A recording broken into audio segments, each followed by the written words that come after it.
परिवर्तन यात्रा जो शुरू हुई थी वो आधिकारिक रूप से 25 सितंबर को समाप्त हो जाएगी।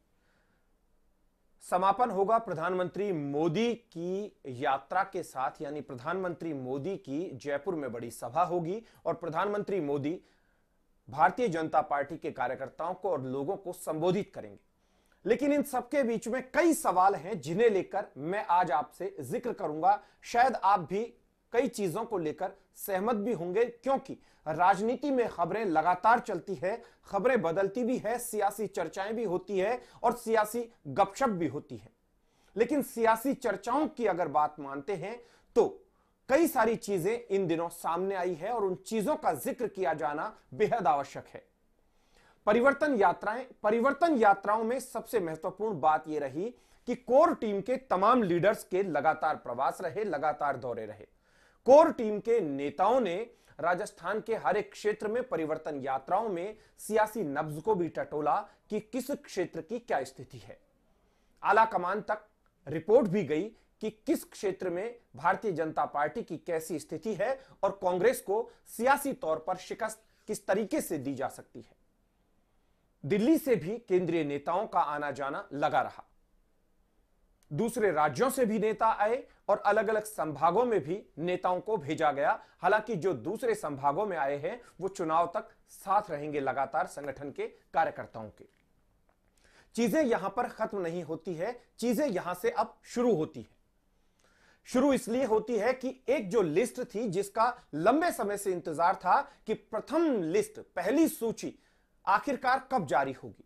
कहा जा रहा था कि पहली सूची परिवर्तन यात्रा के आसपास ही जारी कर दी जाएगी और भारतीय जनता पार्टी एक बड़ा मैसेज दे देगी। लेकिन पहली सूची जारी इसलिए नहीं हुई कि भारतीय जनता पार्टी के प्रदेश के तमाम रणनीतिकारों ने आला कमान को यह सलाह दी कि परिवर्तन यात्रा के बाद ही यदि लिस्ट को जारी किया जाए तो बेहतर होगा, क्योंकि उससे सियासी नब्ज टटोलने में आसानी और ज्यादा रहेगी।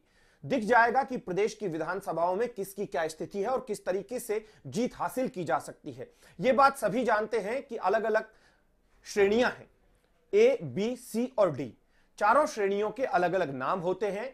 ए ग्रेड जो होती है वो ऐसी होती है कि वहां पर किसी को भी लड़ा दिया जाए जीत जाता है या विजय हो जाती है, जिन्हें पार्टी अपने आप की सीट मानती है या फिर विचार परिवार ने लंबे समय तक जिन सीटों को लेकर मेहनत की है, या फिर इसे कहा जाए कि भारतीय जनता पार्टी का पक्का वोट बैंक है। तो डी श्रेणी की सीटें ऐसी सीटें हैं जिन सीटों को लेकर भारतीय जनता पार्टी के लिए चुनौती रहती है। सीधी यही स्थिति कांग्रेस के लिए भी हो सकती है। जो ए ग्रेड की सीट है वो कांग्रेस के लिए डी ग्रेड की हो सकती है और जो भारतीय जनता पार्टी के लिए डी है वो कांग्रेस के लिए ए ग्रेड की हो सकती है। ये चीजें खत्म हो जाती है, लेकिन आखिरकार भारतीय जनता पार्टी की सूची कब आएगी? मैं आज इसी विषय को लेकर, क्योंकि हम लाइव पर हैं, इसी विषय को लेकर हम आपसे बातचीत कर रहे हैं, तो यह तय मानकर चलिएगा कि श्राद्ध पक्ष से पहले भारतीय जनता पार्टी की पहली छोटी सूची आ सकती है। वो सूची जिस सूची का इंतजार लंबे समय से किया जा रहा है, जिन्हें डी ग्रेड की सीट भी माना जा सकता है या जिन्हें ऐसी सीट जो निर्विवाद भी हो सकती है, जहां पर कोई विवाद नहीं है। ऐसी सीटों की घोषणा करके पार्टी एक मैसेज देना चाहेगी, क्योंकि भारतीय जनता पार्टी आला कमान के ऊपर दबाव भी स्वाभाविक तौर पर है, क्योंकि छत्तीसगढ़ और मध्य प्रदेश की पहली सूचियां सभी के सामने आ चुकी है। और जब पहली सूची छत्तीसगढ़ और मध्य प्रदेश की आ गई है तो फिर राजस्थान की सूची को लेकर आखिरकार देरी क्यों? देरी की कई बातें भी होती है। परिवर्तन यात्रा समाप्त हो चुकी है, लगभग 25 तारीख को आधिकारिक तौर पर समाप्त हो जाएगी। लेकिन यहां पर इंतजार रहेगा, क्या नरेंद्र मोदी 25 सितंबर को राजस्थान में कोई बड़ी घोषणा करेंगे या प्रधानमंत्री नरेंद्र मोदी उस बात का पटाक्षेप करेंगे जिसे लेकर लंबे समय से कई लोगों को इंतजार था। क्योंकि इन दिनों एक चीज सभी के दिमाग में है कि किस नेता की क्या भूमिका रहेगी और कौन नेता परिवर्तन यात्रा में लगातार सक्रिय रहा और कौन नेता शुरुआती दौर में रहा और उसके बाद सक्रियता नहीं रही, कारण चाहे जो भी रहे हों।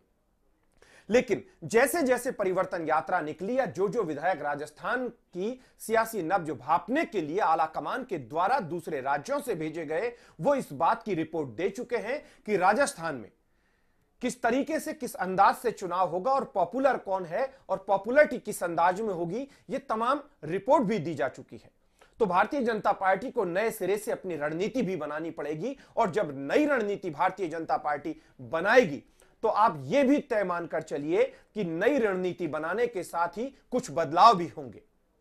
और यदि वो बदलाव होते हैं तो उन बदलावों में किस चेहरे को किस तरीके से कहां पर जगह मिलती है, यह देखने वाली बात होगी।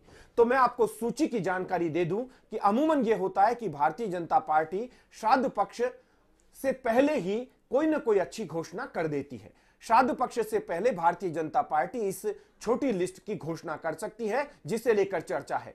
हालांकि कहा यह भी जाएगा कि कोर कमेटी की बैठक नहीं हुई है। कोर कमेटी की आज ही बैठक हुई है, वर्चुअल बैठक हुई है। वर्चुअल बैठक के माध्यम से तमाम नेताओं ने चर्चा कर ली है, लेकिन उस वर्चुअल बैठक में चर्चा हुई है प्रधानमंत्री नरेंद्र मोदी की बड़ी सभा की, जो जयपुर में होनी है। और राजस्थान भर से भारतीय जनता पार्टी के कार्यकर्ता या आम लोग इसमें आएंगे और बड़ी सियासी ताकत भारतीय जनता पार्टी के कार्यकर्ता यहां पर दिखाएंगे।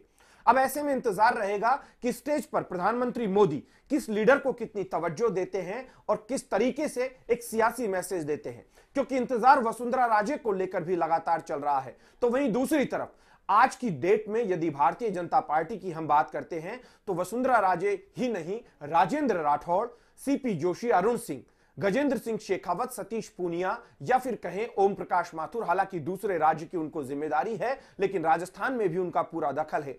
तो तमाम बड़े लीडर्स हैं, वो जानते हैं कि किस तरीके से चुनाव में जाना है और चुनाव कैसे लड़ा जाना है। लेकिन उससे पहले तमाम लीडर्स की एकजुटता की भी बात होगी और टिकट को लेकर सभी आपस में एक साथ बैठेंगे। लेकिन इन सब बातों के परे एक चीज महत्वपूर्ण हो जाती है कि इस दौर में एक तस्वीर लगातार देखी गई और जो तस्वीर थी वो ये थी कि कोई टिकट की दावेदारी कर रहा है तो टिकट की दावेदारी के दौरान वो थोड़ा सा संशय से भरा नजर आया। वो सबसे पहले जाता है प्रदेश अध्यक्ष के पास, फिर उसके बाद नेता प्रतिपक्ष के पास, फिर उसके बाद कोर कमेटी के एक एक सदस्यों के पास, वसुंधरा राजे से भी मिलने जाता है। तो वहीं वो दिल्ली के दिग्गज नेताओं से मुलाकात करता है, चुनाव प्रभारी से मुलाकात करता है, प्रदेश के भाजपा के प्रभारी से मुलाकात करता है, सह प्रभारी से मुलाकात करता है, केंद्रीय मंत्रियों से मुलाकात करता है और आखिरकार ढाक के वही 3 पार वो इस अफसोस में रहता है कि आखिरकार टिकट में किसकी चलेगी।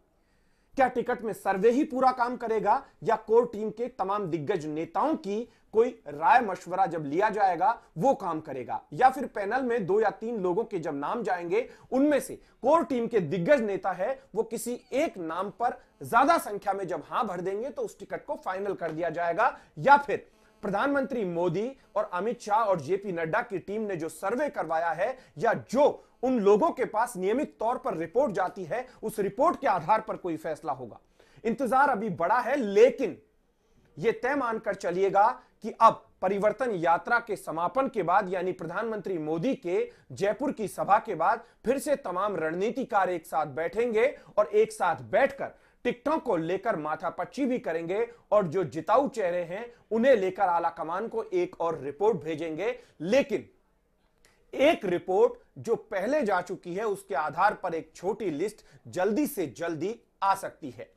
उसके बाद एक एक करके प्रदेश के चुनावी सियासी हालातों के लिहाज से रणनीति बनाई जाएगी, क्योंकि वर्तमान स्थिति में कुछ चीजें बदलाव के साथ भी है। क्योंकि जिस तरीके से महिला आरक्षण की बात की जा रही है और बिल पारित हो गया है, उस बिल के पारित होने के साथ ही हालांकि चुनाव में, इस बार के चुनाव में महिला आरक्षण लागू नहीं होगा, लेकिन पार्टियां भी सियासी तौर पर मैसेज देगी। और चूंकि भारतीय जनता पार्टी की यदि हम बात करेंगे तो भारतीय जनता पार्टी ने इस ऐतिहासिक फैसले को जनता को दिया है और पूरे देश भर में भारतीय जनता पार्टी के कार्यकर्ता, जिनमें विशेष तौर पर महिला कार्यकर्ता, इस बात की प्रसन्नता जाहिर कर रही है, व्यक्त कर रही है कि उन्हें इस बात की प्रसन्नता है कि महिलाओं को आरक्षण मिला है। तो ऐसे में भारतीय जनता पार्टी के जब टिकट वितरण की बारी आएगी या नामों में माथापच्ची की जाएगी, तो जब 2 और 3 नाम सामने होंगे तो यह तय मानकर चलिएगा कि महिलाओं को इस बार पहले से ज्यादा संख्या में टिकट मिल सकते हैं।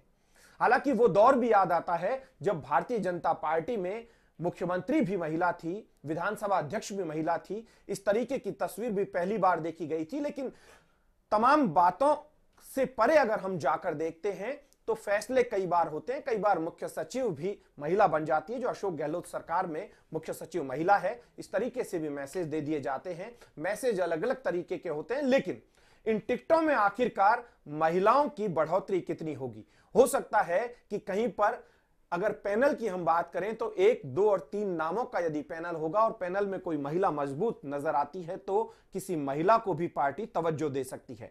क्योंकि अगर जिलों के माध्यम से पूरी रिपोर्ट निकाल कर देखते हैं तो कई जिलों में ऐसी स्थितियां भी है कि महिला विधायक नहीं है या नहीं बन पाई है। हालांकि इस बार से पिछली बार भारतीय जनता पार्टी में कई महिलाएं जीत कर आई थी, जो बड़ा रिकॉर्ड था।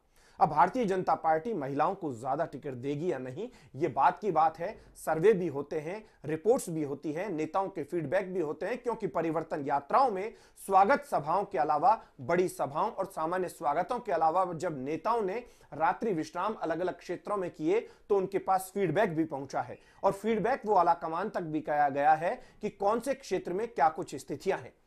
तो अब हमें इंतजार रहेगा प्रधानमंत्री नरेंद्र मोदी की 25 सितंबर की सभा का, जिसके माध्यम से प्रधानमंत्री मोदी ही नहीं भारतीय जनता पार्टी एक सियासी संदेश भी देना चाहेगी और उससे स्पष्ट भी हो जाएगा कि भारतीय जनता पार्टी किस मिजाज से चुनाव मैदान में रहेगी। क्योंकि परिवर्तन यात्रा के माध्यम से तो बीजेपी ने दिखा दिया है कि सभी चेहरे एक साथ हैं, तमाम चेहरों के आधार पर मैदान में भारतीय जनता पार्टी है। यदि रिपोर्ट इन चेहरों के आधार पर पक्ष में गई है तो आपको तस्वीर भी प्रधानमंत्री मोदी की सभा में उसी तरीके की दिखाई जाएगी और यदि रिपोर्ट कुछ अलग गई है तो तस्वीर कुछ अलग भी दिख सकती है। इंतजार रहेगा। मैं फिर से किसी नए मुद्दे के साथ आपके साथ रूबरू होऊंगा। तब तक के लिए नमस्कार।